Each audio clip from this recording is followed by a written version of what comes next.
President-elect Donald Trump. Yan na ang tawag sa kanya matapos niyang matalo si Hillary Clinton ng Democratic Party. Sa latest data ng Reuters as of 7 p.m., 290 electoral votes ang nakuha ni Trump. Lampas na sa 270 na kailangan para manalo. Sa pagharap niya sa publiko kanina, sinabi ni Trump na tinawagan siya ni Clinton at kinongratulate sa kanyang pagkapanalo. Si Trump pinati rin si Clinton at ang kanyang pamilya para sa isang hard-fought campaign. Pinuri rin ni Trump si Clinton para sa serbisyo sa Amerika. Panawagan ni Trump, magkaisa na silang lahat. Magiging presidente raw siya para sa lahat ng Amerikano. Magiging maganda rin daw ang ugnayan ng Amerika sa mga bansang gustong makipag-ugnayan sa kanila. Isa sa mga bumati kay Donald Trump si Pangulong Rodrigo Duterte. Sabi raw ng Pangulo, umaasa siyang makakatrabaho niya ang susunod na desisyon ng Amerika tungo sa pinalakas na US-Philippine relations na nakaangkla sa paggalang sa isa't isa at pagtataguyod ng rule of law. Kahit dito sa Pilipinas, tinutukan ng US elections, merong mga nababahala sa mga posibleng ipatupad na polisiya ni Trump, gaya ng dating ambassador ng Pilipinas sa Amerika na si Jose Cuisia Jr. Baka manganib daw ang status ng libo-libong undocumented na Pinoy roon. May mga ekonomista ring nagsabing baka mahirapan ang BPO industry sa Pilipinas dahil gusto ni Trump na bumalik sa Amerika ang mga trabahong galing sa kanilang mga kumpanya. Bago lumabas ang resulta ng eleksyon, sinabi ng US Embassy na hindi nila mape-predict kung paano makikitungo si Trump sa Pilipinas. Sino man ang manalo, kaalyado pa rin daw ng Pilipinas ang Amerika. Hindi na raw babawiin ni Pangulong Duterte ang kanyang utos na ihimlay sa libingan ng mga bayani si dating Pangulong Ferdinand Marcos sa kabila ng pag-alma ng marami sa pagbasura ng Korte Suprema sa mga petisyon kontra rito. Ayon sa Pangulo, nasa batas na pwedeng ilibing ang mga dating Pangulo at sundalo sa libingan ng mga bayani. Sinabihan na rin daw niya si dating Senador Bongbong Marcos na ipagpatuloy ang naudlot na paghahanda para sa paglilipat ng labi ng kanyang ama. Samantala, hindi naman daw ikinagulat pa ng Pangulo ang pagkamatay ni Albuera Leyte Mayor Rolando Espinosa Sr. Hihintayin na lang niya ang magiging resulta ng investigasyon. Pinalampas lang daw ni Vice President Leni Robredo ang biro sa kanya kahapon ni Pangulong Duterte nang bumisita sila sa paggunita sa Yolanda Anniversary sa Tacloban, Leyte.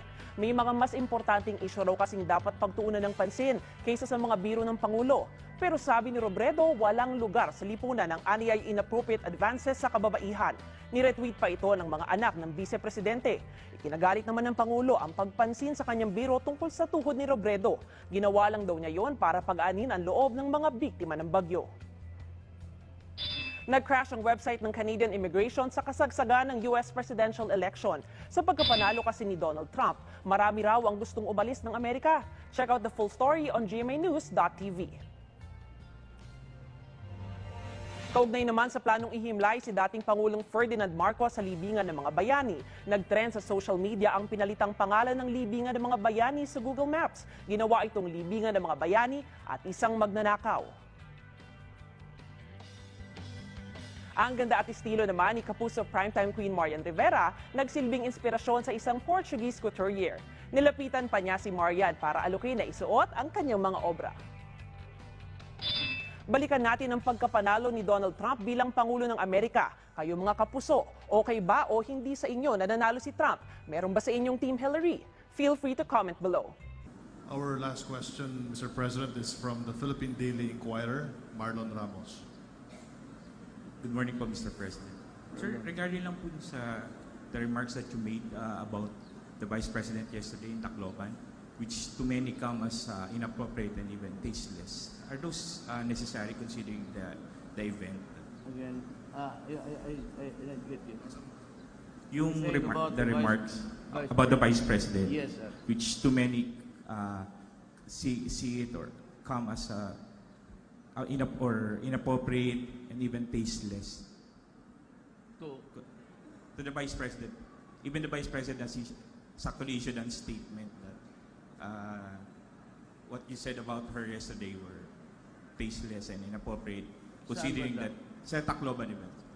What about?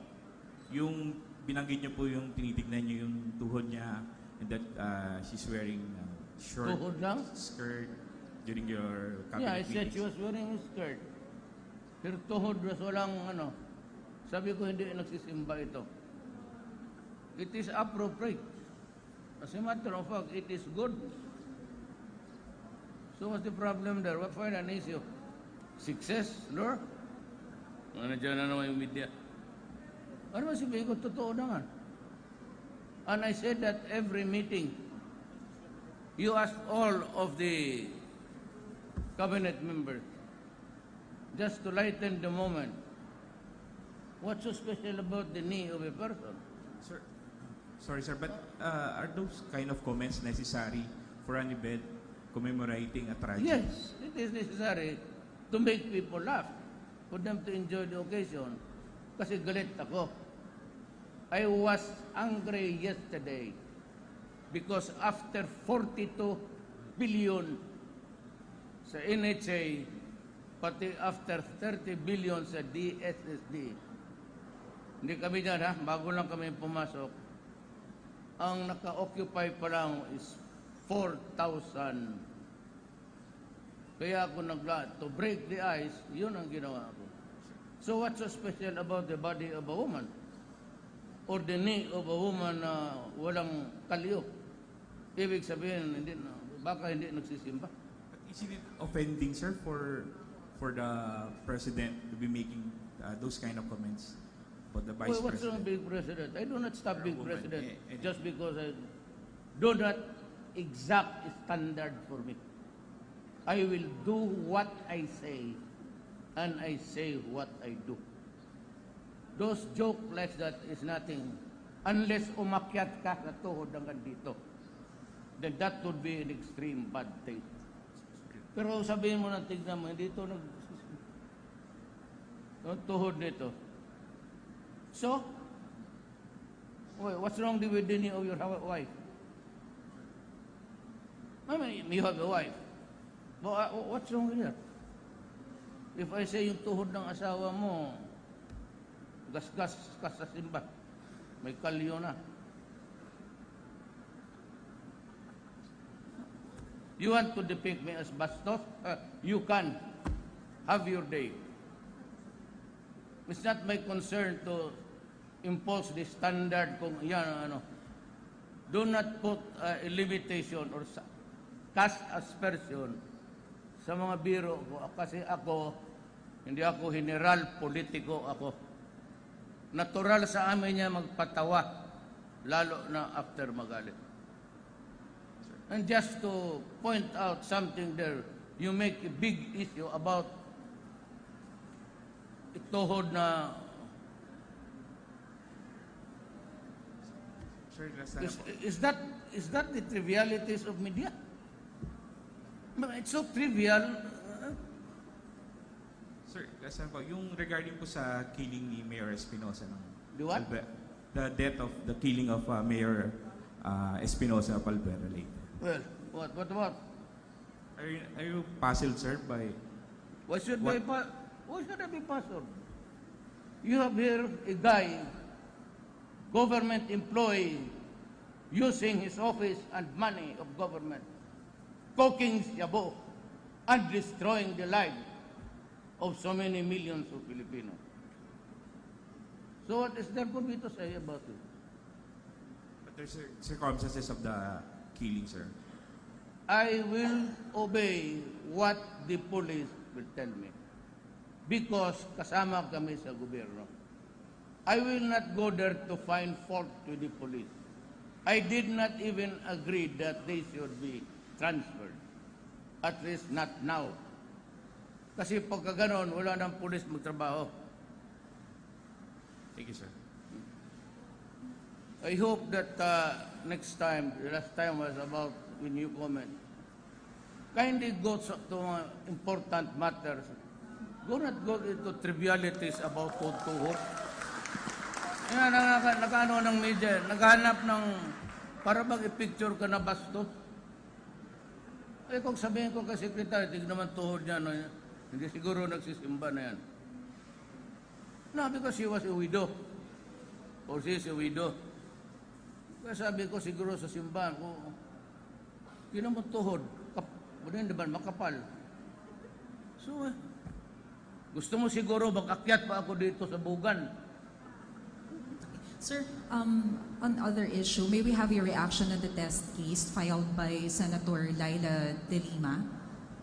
Yesterday, sabi po ng Supreme Court, they are requiring the Solgen to discuss about your immunity. What's your take on this, sir?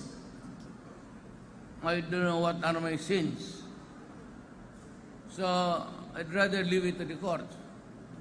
If there are cases filed already, edi hayaan natin.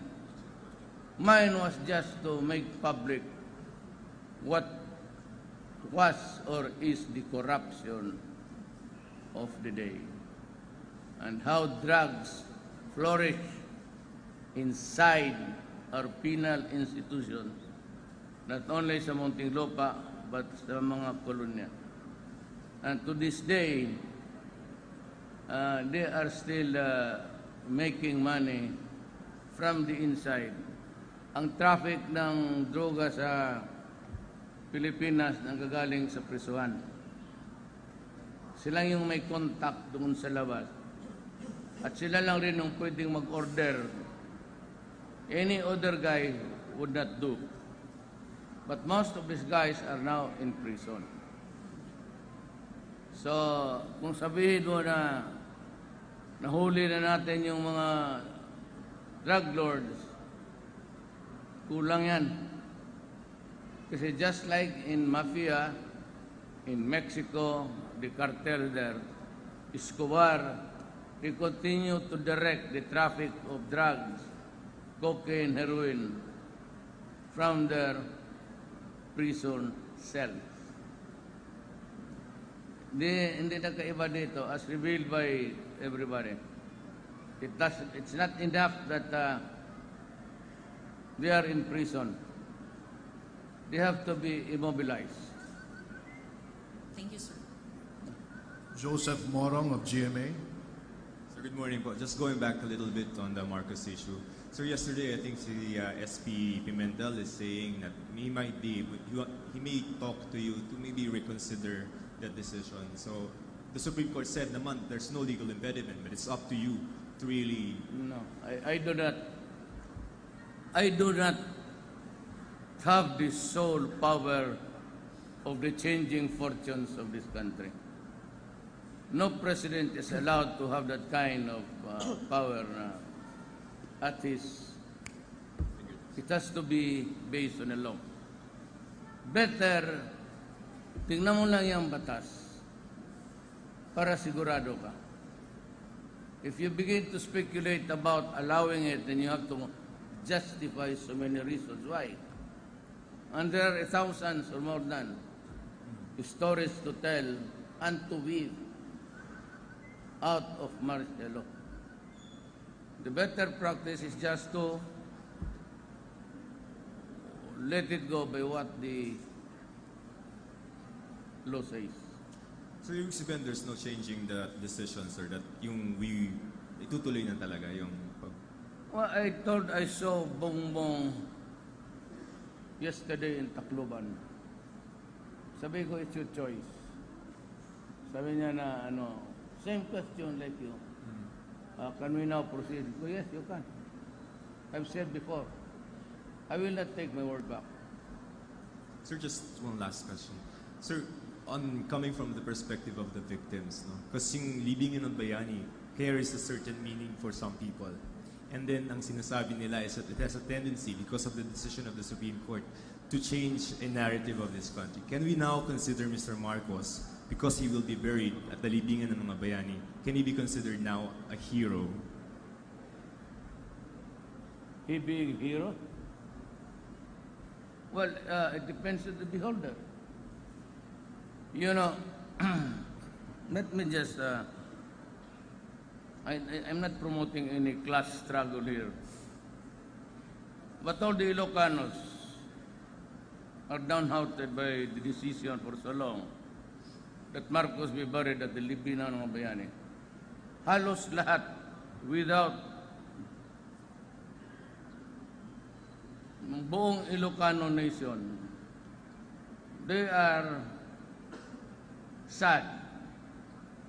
Para sa kanila walang kasalanan si Marcos. And he was true to his word of what happened during the New Society. Sabi ko, cannot be judged now. Mahirap yan ganon because mayroon pa mga nagsusulat, na tinatamaan, nakulong. Meron namang iba. So some great things that happened, well, of course, the discipline, the cleanliness initially, but towards the end of his term, or rule, for that matter, kasi deteriorate because he lost control of the governmental machinery for being sick. Hindi na niya kaya. So doon nagka-letse-letse ang sitwasyon.